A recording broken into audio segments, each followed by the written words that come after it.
Have you ever stopped to wonder how a massive empire actually gets started? We're going to travel back in time to ancient India and see exactly how a bunch of scattered tribes were forged into these powerful kingdoms, setting the stage for one of the greatest empires in all of history. It's a huge question, one we still ask today. But the blueprint? It was written thousands of years ago. So what is it? A big technological leap? Having more resources than anyone else? Or is it just good old-fashioned ruthless ambition?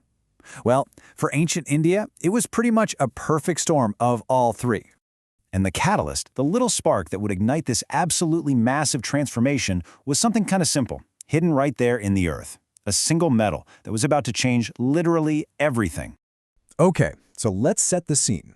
Our story kicks off in what's called the later Vedic Age, roughly between 1100 and 600 BC. The heart of civilization was shifting, moving east into the super fertile, densely forested Ganga-Yamuna plains. And this place, it was the perfect pressure cooker for a whole new era.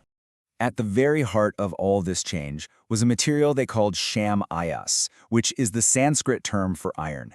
And let me tell you, the moment people figured out how to use this stuff on a large scale, right around 1000 BC, it kicked off a revolution that would totally reshape the entire subcontinent. Just think about how this one thing transformed, well, everything. All of a sudden, you've got iron axes that can clear these thick forests to build new towns.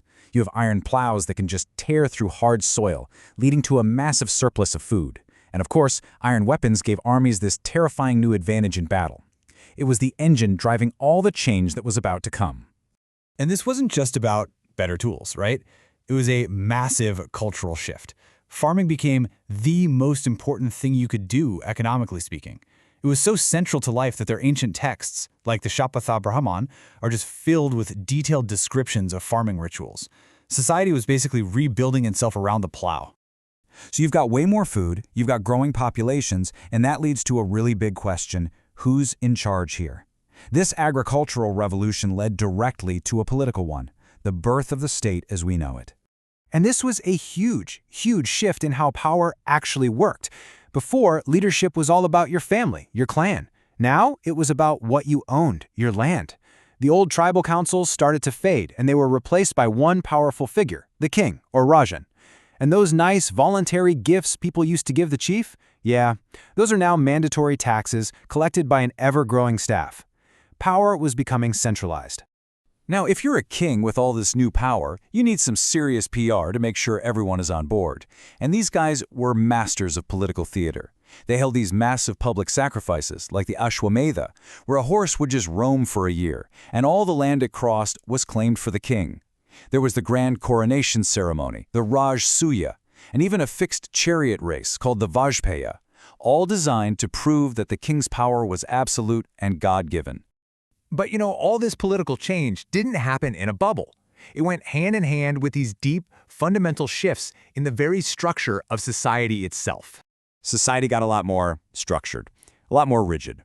The Varna system, which you might know as the caste system, became really entrenched, and the lowest class, the Shudras, were often cut out of important religious ceremonies. New rules were popping up all over, like the idea of Gotra, which decided who you could marry based on your ancestry. Even your life was mapped out for you in 4 stages, or ashrams. Everyone had their place, and the rules were getting stricter. And one of the biggest consequences of this new, rigid world order was the change in the status of women. Unfortunately, it wasn't for the better. They got pushed out of the new power structures, like the assemblies, and were often denied the same religious rights as men. The rules of society were being rewritten, and it's clear that not everyone benefited.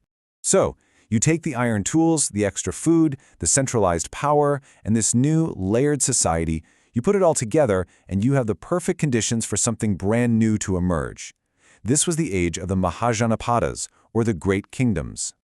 And by about 600 BC, this process just exploded.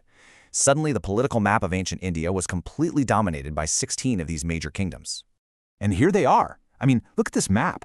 It's like a giant, complex chessboard of power. You've got kingdoms from Gandhara all the way in the northwest to Anga in the east. 16 distinct states, each with its own capital, its own army, and its own massive ambitions. Let's do a quick flyby. You had Kashi, with its famous capital at Varanasi. Way up in the northwest was Gandhara, whose capital, Taxila, became one of the ancient world's most incredible centers of learning.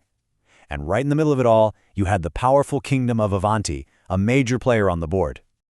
And these weren't just names on a map. These kingdoms had their own stories, their own drama. Take Vatsa, for instance. Its king, Udayana, had this epic love-hate relationship with a princess from the rival kingdom of Avanti, and their story was so dramatic it was turned into famous romantic plays centuries later. See? History isn't just battles and taxes. But in this game of 16 powerful kingdoms, one was about to rise above all the others. One was destined to become the first real superpower of the subcontinent. And that kingdom was Magadha. So that's the billion-dollar question, isn't it? You've got 16 kingdoms all fighting for the top spot. What was so special about Magadha? What was their secret sauce? What gave them the ultimate edge? Well, it turns out Magadha was basically playing the game on easy mode. It had this amazing combination of advantages. First, it sat on incredibly fertile land, so it always had more than enough food. Second, it had easy access to tons of iron ore for the best weapons.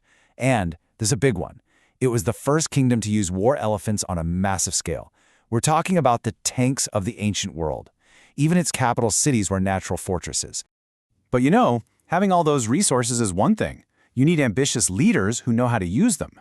Enter the Haryanaka dynasty.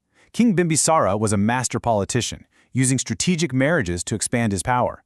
But his son, Ajatashatru, was even more aggressive. He seized the throne and started inventing terrifying new war machines, like a chariot that had a giant swinging mace.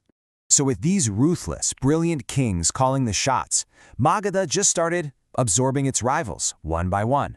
And what they were doing, piece by piece, was laying the foundation for India's very first great empire, the Mauryan Empire.